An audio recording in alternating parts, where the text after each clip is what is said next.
Show Raipur. मैं हूँ तान्या कृष्णानी और आप सभी को नवरात्रि की ढेर सारी शुभकामनाएं। और आज के हमारे गेस्ट हैं मनोरा गांव की चित्ररेखा साहू जी। हाय रेखा जी, कैसे हो आप? बहुत बढ़िया, आप कैसी हैं? मैं एकदम बढ़िया। आपको नवरात्रि की ढेर सारी शुभकामनाएं। आपको भी बहुत बहुत शुभकामनाएं। तो आप जब 12th क्लास में थी, मेरे ख्याल से आप 17 से 18 साल की होंगी और आपकी तब शादी हो गई, तो आपने इतनी बड़ी रिस्पॉन्सिबिलिटी संभाली कैसे? जैसे जनरली हमारे जो भारतीय समाज में शादियां जो हैं जल्दी हो जाती, और एक लड़की को शादी होने के बाद एक नए परिवेश में जाना और वहाँ पे नए लोगों के बीच में जाके उनसे सामंजस्य बनाना एक बहुत कठिन काम है। वैसे ही मुझे भी वहाँ जाने के बाद नए परिवेश में उनके साथ सामंजस्य स्थापित करने में दिक्कत तो आई, लेकिन फिर अपने आप को लगता था कि मुझे कुछ करना है, आत्मनिर्भर बनना है, ये भी सोच मेरे अंदर बराबर चलती रहती थी। तो फिर आपने ये आत्मनिर्भर का सफ़र शुरू कैसे किया शादी के बाद? फिर जैसे अब रहते रही वहाँ पे अपने ससुराल में, तो वहाँ पे जो कांस्टेबल सीआरपीएफ है वहाँ पे वुमेन्स कांस्टेबल की भर्ती आई। अच्छा। तो हाँ, फिर उसमें मुझे लगा कि मुझे फॉर्म भरना चाहिए, कुछ तो करना है तो फॉर्म भी भरना ही पड़ेगा। तो फिर मैंने फॉर्म भरा। अब उसमें फॉर्म भरने में उसमें 3-4 चरणों में वो जो है प्रक्रिया शुरू होती, जिसमें मेडिकल होता है, फिजिकल होता है, रिटन टेस्ट होता है। ये सारे टेस्ट क्लियर करने के बाद हम सीआरपीएफ वुमेन में कांस्टेबल में भर्ती होते हैं। काफ़ी टफ परीक्षा थी। हाँ, वो टफ था, तो मैंने सब किया। फिर लेकिन देखो, एक मज़े की बात बताती हूँ कि जब मैं फिज़िकल देने गई तो वहाँ पे मैं तो सिंपल सा सूट पहन कर गई वहाँ पे, और देखा तो इतने पूरे स्टेडियम में सारे बढ़िया से आए थे एकदम ट्रैक सूट वगैरह पहन के। तो थोड़ी देर के लिए मेरा मन घबराने लगा, इनके साथ कैसे रेस करूँगी। और मतलब उस समय मेरा बेटा भी 1.5-2 साल का था, तो थोड़ा फिजिकली मैं थोड़ा वीक थी। फिर भी मैंने हिम्मत नहीं हारी। और मतलब आपने डिलीवरी की फिर कुछ टाइम बाद? मतलब 1-1.5 साल ही हुआ था। अच्छा। फिर हिम्मत नहीं हारी, मैंने कहा हार नहीं मानूंगी चाहे कुछ भी हो जाए। थोड़ी देर के लिए ऐसा ख्याल आया था। फिर मैंने दौड़ना शुरू किया, और जब दौड़ना शुरू किया ना, तो मतलब मुझे खुद को विश्वास नहीं हो रहा था कि स्टेडियम में जहाँ पे 400 मीटर दौड़ना था, तो वहाँ पे पूरा मैंने अच्छे से दौड़ा और 2nd नंबर आई मैं। वाह, ग्रेट। हाँ, इस तरह से फिर मेरा सिलेक्शन हुआ और फिर मुझे सीआरपीएफ की वर्दी मिली। तो सीआरपीएफ की वर्दी मिलने पर मुझे बहुत खुशी हुई कि मतलब एक मेरे लिए एक बहुत बड़ी उपलब्धि थी कि मैं मतलब कांस्टेबल में भर्ती हो गई, देश की सेवा करने का मुझे अवसर मिलेगा, जो मैंने सोचती रहती थी देख कर। तो फिर इस तरीके से मैं सीआरपीएफ में मेरा चयन हो गया। फिर उसके बाद कुछ दिन बाद मुझे 1 महीना हुआ, फिर मुझे रिज़ाइन भी देना पड़ा। रिज़ाइन देना पड़ा? हाँ। क्यों? अब कुछ तो मेरा बेटा 2-2.5 साल का हो गया। अब कुछ पारिवारिक समस्याएं आई, जिनकी वजह से मुझे, और उस समय मेरे लिए बहुत हताशा और निराशा की बात थी कि एक तरफ मेरा कैरियर और दूसरी तरफ मेरा परिवार, मेरे बच्चे। फिर उस समय फिर मैंने रिज़ाइन देना पड़ा मुझे। तो ये तो आपके लिए बहुत ही कठिन रहा होगा रिज़ाइन देना। हाँ। जो इतना आपको गर्व हुआ जब आपको सिलेक्शन हुआ, इतना कुछ आपने मेहनत किया, पर जब आपको रिज़ाइन देना पड़ा तब उस टाइम आपके दिमाग में क्या चल रहा था? उस टाइम मेरे दिमाग में ये लगा कि ये बहुत कठिन परीक्षा है कि किस चीज़ को देखूं, कि मैं अपने इस जर्नी को आगे बढ़ाऊं कि क्या करूं। फिर मैंने ओवरऑल देखा कि मतलब घर को ही, परिवार को ही मुझे सपोर्ट करना है। फिर मैं पीछे हट गई, वहाँ से रिज़ाइन दिया। फिर उसके बाद आपने क्या किया? हमें ऐसा पता चला कि आपने बहुत सारे कोर्सेज, मास्टर्स और डिग्रीज़ किए हैं। तो इन सब के पीछे का इंस्पिरेशन कहाँ से मिला कि आपने इतना कुछ कर लिया, इतने सारे कोर्सेज कर लिए? जब रिज़ाइन दिया ना, तो बेटा 1.5-2 साल का था, मैं घर ही रहती इन लॉज वगैरह के साथ में। तो घर में भी रह के मुझे ना मतलब चैन नहीं था। अच्छा। मतलब कुछ करना ही है, कुछ क्या करूं ऐसे करके। उस समय बस मैं जस्ट 12th पास आउट थी। फिर मैं स्कूल में गई, तो स्टार्टिंग में क्या हुआ, मुझे ऐसी नर्सरी वगैरह, अब क्लास 12th को क्या ही क्लास देंगे, तो हाँ। जाओ नर्सरी में पढ़ाओ, फर्स्ट में पढ़ाओ, मैं पढ़ाती गई। पर वहाँ जाके देखी तो लगता था बड़ी क्लास को कैसे पढ़ाऊँ, मुझे बड़े क्लास पढ़ाने का मन था। फिर मैंने अपनी पढ़ाई पर फिर से ध्यान देना शुरू किया। अब बात तो नहीं बनेगी 12th क्लास पढ़ के। फिर मैंने बीए किया। अब बीए करने के बाद लगा कि नहीं, इसके लिए टीचर के लिए बीएड कंपलसरी है। तो फिर मैंने बीएड किया। फिर बीएड करने के बाद मैं मिडिल स्कूल को पढ़ाने लग गई। और फिर उस तरीके से फिर मैंने एमए भी किया। उस बीच मेरा छोटा बेटा भी हुआ, वो भी मैंने मैनेज किया। फिर उसके बाद मैंने एमएड भी किया, मास्टर ऑफ एजुकेशन किया। फिर अब ये सारी चीज़ें करना मतलब एक मेरे लिए बहुत चुनौतीपूर्ण काम था, क्योंकि मेरे जो हस्बैंड है वो सीआरपीएफ में, जनरली वो बाहर रहते हैं। जैसे सबको पता है कि फोर्स वाले लोग मतलब एक जगह नहीं रहते, उनका ट्रांसफ़र होता रहता है, वो बाहर रहते। घर की सारी जिम्मेदारियाँ, खुद भी पढ़ना, बच्चों को पढ़ाना, बाहर के काम करना और अपने खुद का पढ़ाई करना, अपने एग्ज़ाम को देखना, इस तरह से एक मतलब बहुत चुनौती भरा और संघर्षपूर्ण काम था ये। फिर भी मैंने उसको जैसे तैसे करके मैनेज किया कि नहीं, हिम्मत नहीं हारना, मुझे आगे तो बढ़ना, चाहे कुछ भी हो। मतलब पढ़ाई भी करना है, बच्चों को भी देखना है, बाहर की जिम्मेदारियां निभाना। इस तरीके से मैंने लाइफ में ये अचीवमेंट प्राप्त किया। फिर भी मेरा मन माना नहीं। अच्छा, अभी मन नहीं माना। अंततः फिर से मैंने क्या किया, पंडित रविशंकर रायपुर में, वहाँ असिस्टेंट प्रोफेसर का निकला था। अच्छा। हिंदी के लिए मैंने भरा, अच्छा खासा 2-2.5 हज़ार फॉर्म फिल किए थे हमने। उसमें भी मेरा शॉर्ट लिस्ट हुआ, तो मेरा 14 नंबर में नाम आया था। ओह वाह। हाँ, तो अब किसी वजह से मैं वो उसका जो आया था शॉर्ट लिस्टेड, वो लगभग फॉर्म भरने के 2-3 महीने बाद आया। मैं मेल नहीं देख पाई। अच्छा। मेल देखी तब तक लेट हो चुका था। बस मुझे डॉक्यूमेंट्स वेरीफाई करवाना था वहाँ जाके, लेकिन हो नहीं पाया। अब उसका भी थोड़ा सा रहा कि भाई मतलब वहाँ तक पहुँचने के बाद भी एक मेरा था कि एमएड किया तो ज़रूर एक दिन कॉलेज में पढ़ाऊँ, ये था मेरा मतलब क्यूरियोसिटी इतनी ज़्यादा कि कॉलेज पढ़ाना क्या होता है ये जानना। इसलिए मैंने ये किया था कि कुछ तो है। मतलब आपने मिडिल स्कूल, नर्सरी स्टार्ट किया, हाँ। फिर मिडिल स्कूल पहुँचे, फिर हायर स्कूल भी पढ़ाया, फिर आपको कॉलेज टारगेट करना था बट वो रिजेक्शन हो गया। तो आपके अंदर चल क्या रहा था इतना कि आप इतने सारे कठिनाइयों से फिर भी आप डटी रही, कि अंदर आपके अंदर आग क्या थी जो आपको इंस्पायर कर रही थी कि नहीं मुझे करना ही है, करना ही है, करना ही है? ये अंदर से ऐसे होता था कि मुझे मतलब जो चीज़ मेरे अंदर है, जैसे कि मुझे पढ़ाना अच्छा लगता था और कुछ करना अच्छा लगता था कि कुछ तो मैं मतलब करूं, आगे मतलब बढ़ूं। तो इस तरीके से ये मेरी जर्नी हुई थी यहाँ तक। अच्छा। तो आपने अपना ये जॉब फिर आपने छोड़ दिया, आपका सिलेक्शन हुआ बट आप जॉब वो ले ना पाए। तो फिर आपका ये सरपंच का सफ़र कैसे शुरू हुआ, कहाँ से शुरू हुआ? अब ये मैं घर में रहती थी, तो फिर अचानक से जैसे गांव गई, तो उस समय मेरे बेटे की शादी भी थी, तो गांव में हम लोग गए। तो गांव में गए तो पता चला कि वहाँ पे वुमेन सरपंच का फर्स्ट टाइम इतनी पंचवर्षीय आया, जिसमें सिर्फ पुरुषों का ही आता था। वहाँ पे पुरुष ही मतलब सरपंच बनते थे।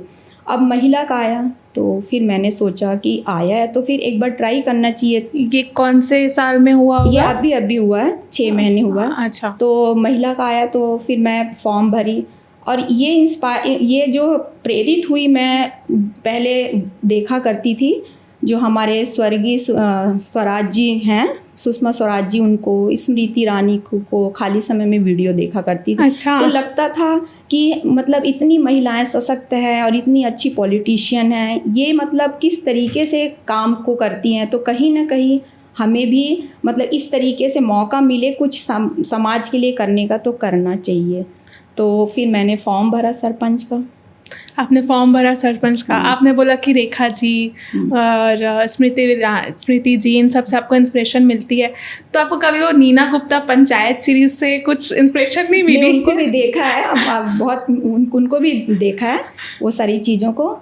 फिर उसके बाद जैसे गांव में सरपंच का आया तो गई मैं, और सब लोगों के पास गई, और ये मेरे लिए चुनौतीपूर्ण कार्य था कि गांव के लोगों के बीच जाना, उनको मतलब समझना, जानना कि कैसे हैं, क्या हैं। फिर मतलब सबके पास गई, उन्होंने भी मेरे विचारों को, भावनाओं को बहुत समझा। फिर इस बीच में हमारी अच्छा खासा संबंध हो गया कि एक दूसरे को हम जान गए। ग्रामवासियों को मैंने जाना और उन्होंने मुझे जाना, पहचाना, और उनके सहयोग, आशीर्वाद, उनके साथ से आज मैं आपके सामने एज ए सरपंच बैठी हूँ, जो मेरे लिए मतलब एक बहुत बड़ी मतलब जीवन की सम्माननीय और उपलब्धि है। आदर है, सम्मान है, लोगों का विश्वास मेरे ऊपर है।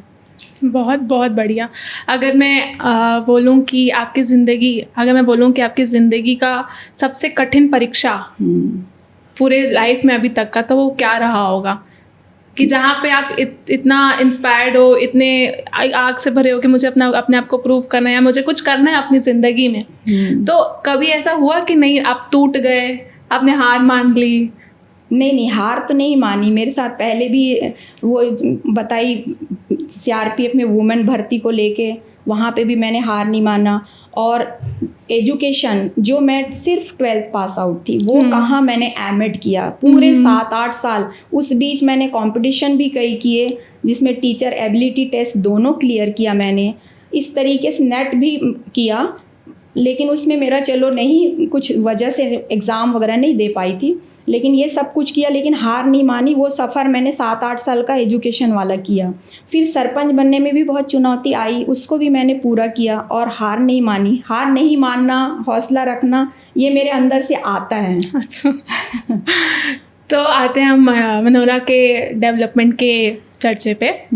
तो अगर मैं बात करूँ कि आपको कुछ ही टाइम हुआ है सरपंच बने हुए, तो अगर मैं बात करूं कि अगर मनोरा की जो डेवलपमेंट है वो किस स्टेज में है और पहले के मनोरा और आज के मनोरा में क्या फ़र्क है, तो आप कैसे बताएंगे? हालांकि अभी मुझे थोड़े दिन ही हुआ सरपंच बने हुए, फिर भी जैसे कि अभी जिस पर काम करने चाहिए, जैसे जल पर, शिक्षा पर, स्वास्थ्य पर, और भी कुछ समस्याएं गांव की होती है ना, और शांति व्यवस्था के लिए, इस पर इन समस्याओं को मैं मतलब सुलझा रही हूँ और इन पर काम कर रही हूँ।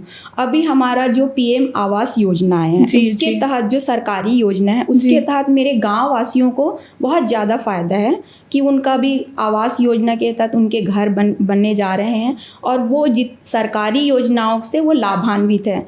और मेरा यही मानना रहेगा कि मैं अपने गांव वालों को जितनी भी सरकारी योजनाएं हैं उनको लाभान्वित करूं। और मैं यही चाहूँगी कि उनके सहयोग और साथ से जो यंग जनरेशन है, मेरे बड़े बुजुर्ग हैं वहाँ पे, उनका सहयोग आशीर्वाद से उस गांव को एक दिन आदर्श और उत्कृष्ट ग्राम मनोहरा बनाने की मतलब सोचा है मैंने। बहुत बढ़िया, हम ज़रूर आएंगे आपके गाँव। जरूर आप लोग आइए मेरे गाँव। तो अब हम आते हैं कि आज के टाइम पे मैनिफेस्टेशन के बारे में बहुत बातें होती हैं। आप बिलीव करती हैं मैनिफेस्टेशन में? बिल्कुल। तो आपने कभी ये पॉडकास्ट मैनिफेस्ट किया था? हाँ, मेरे साथ जो बहुत सारी चीज़ें हुई है लाइफ में, वो मैनिफेस्टेशन से ही हुई है। बहुत सारी चीज़ों को मैनिफेस्ट किया है मैंने। इवन जो इस पॉडकास्ट में आई हूँ, तो वो भी कुछ समय पहले मैंने ऐसा मैनिफेस्ट किया था कि पॉडकास्ट क्या होता है, कैसे जाते, कैसे मतलब बातें करते हैं, एक दिन जाऊँ, अपने विचारों को वहाँ पे रखूँ, ऐसा मतलब चलता रहता था। और आज वो नतीजा है कि मैं आपके सामने बैठी हूँ।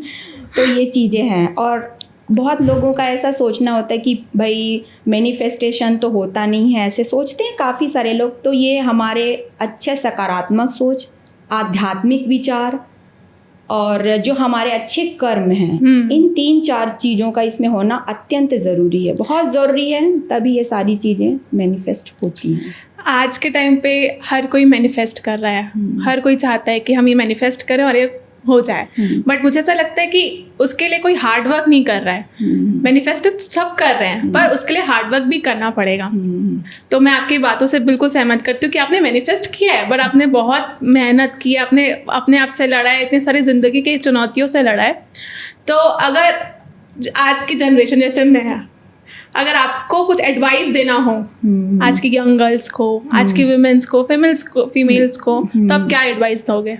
नहीं, मैं तो मतलब उनके लिए यही कहूँगी कि जो हमारी जो भारतीय समाज है, तो यहाँ पे जो है लड़कियों की स्थिति, सामाजिक स्थिति आज भी उतनी सही नहीं है। कहीं ना कहीं वो सामाजिक समस्याओं से जूझ रही है। हर जगह देखो, कहीं पे भी देखो, तो हम उनकी समस्याओं के बारे में रूबरू होते ही रहते हैं। तो मैं उनके लिए यही कहूँगी, जो आज की जनरेशन है, चाहे वो महिलाएं हो, चाहे यंग गर्ल्स हो, तो उनको अपनी लड़ाई अब स्वयं से भी लड़नी है, और जो कंपटीशन होता है अपनी खुद के साथ होनी चाहिए। हाँ। जीवन की चुनौतियों को वो अपने आप ही उसको चुनौतियों को स्वीकार करे और स्टेप बाय स्टेप अपने साथ प्रतिस्पर्धा करके, कंपटीशन करके वो आगे बढ़े। और अपने अंदर छुपे हुए प्रतिभा को, कौशल को, इनको वो पहचाने, खूबियों को, और वो बाहर निकाले इस चीज़ को कि हम हैं क्या, और समाज में, देश में और राष्ट्र में अपना एक उत्कृष्ट छाप छोड़े। उत्कृष्ट मतलब उनकी क्या भूमिका है समाज के सामने, वो हैं क्या चीज़, उसको साबित करें।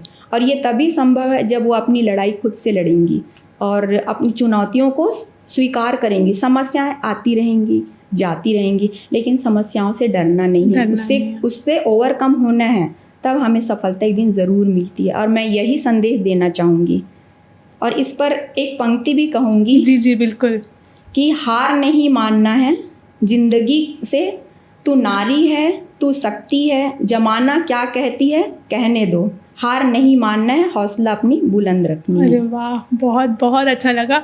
मैं खुद एक लड़की हूँ और अभी मैं अपना करियर सेट कर रही हूँ धीरे धीरे, अभी भी मैंने स्टार्ट किया है। बट आपकी जब मैं स्टोरी सुन रही हूँ, आपकी बातें जब मैं सुन रही हूँ, तो मुझे एक इंस्पायर कर रही है कि नहीं, मुझे लड़ना है। जितनी भी चैलेंजेस आएंगे, जितनी भी चुनौतियाँ आएंगी, मैं उनसे लड़ूंगी और मैं अपने आप को साबित भी करूंगी, करियर भी बनाऊंगी। आप तो काफ़ी टफ समय से आ रही हैं। आपके उस टाइम पे इतना जल्दी, इतना इजी नहीं होता था करियर बनाना, उस टाइम माहौल वैसा था। बट आज फिर भी थोड़ा हमारे लिए आसान है कि नहीं, लड़कियां भी अपना करियर बनाएं। तो अभी तो आप इंस्पायर हो रही हैं रेखा गुप्ता से, स्मृति ईरानी से। आप जब छोटी थी, जब आपकी शादी नहीं हुई थी, तो आप किन से प्रभावित होती थी? जनरली मैं छोटी थी ना, तो मैं अपने फादर के साथ रहती थी और मेरे फादर भी मुझे बहुत प्यार करते थे, तो हर जगह लेकर जाते थे और उनको देखती थी। उनको स्ट्रगल वाली लाइफ मैंने देखी है, वो चीज़ें आज भी मेरे अंदर है। उनका यही कहना था कि मेहनत करो, कभी भी हिम्मत नहीं हारना। ये चीज़ें मैंने गांठ बांध के रख ली थी और आज जब मैं सफल भी हुई हूँ ना, तो वही मेरे रोल मॉडल, मेरे बाबूजी, तो उनसे मैं बहुत प्रभावित हूँ। अगर आपके रोल मॉडल पापा जी हैं, तो मेरे लिए मेरी मम्मा है, क्योंकि मैंने मम्मा को देखा है कि वो कितना स्ट्रगल करती हैं, कैसे वो अपना प्रोफेशनल पर्सनल लाइफ मैनेज करती हैं और वो दौड़ती रहती हैं, मुझे ये करना है, मुझे ये करना है। तो अगर मुझे कोई बोले कि मुझे किस तरह बनना है, तो मैं वो ज़रूर बोलूँगी कि मुझे मम्मा के जैसे बनना है। बिकॉज आज भी वो भी 40 क्रॉस कर चुके हैं, बट आज भी वो काम करते हैं उस लगन से, उस मेहनत से। तो मुझे भी उनके तरह ही बनना है। और जैसा कि आपकी स्टोरी है, आप जिस तरह से आप अपने चैलेंजेस से, अपने दिक्कतों से लड़ी हैं, उनसे आप मुझे बहुत इंस्पायर कर रही हैं। और आई ट्रूली बिलीव कि आज के टाइम की जनरेशन की लड़कियों को आप ऐसे ही इंस्पायर कर रहे होगे, अपने गांव में भी और थ्रू दिस पॉडकास्ट भी। तो रेखा जी, बहुत बहुत शुक्रिया, आप पॉडकास्ट में आए और आपने अपनी मुझे जर्नी पूरी बताई। आप बहुत इंस्पायर कर रहे हैं। हम मनोरा बिल्कुल आएंगे और आपसे ज़रूर मिलेंगे। आप सभी को नवरात्रि की बहुत बहुत हार्दिक शुभकामनाएं। जय हिंद, जय छत्तीसगढ़, जय जोहार और जय माता दी रायपुर वालों। आप सभी को मैं नेक्स्ट पॉडकास्ट में मिलती हूँ।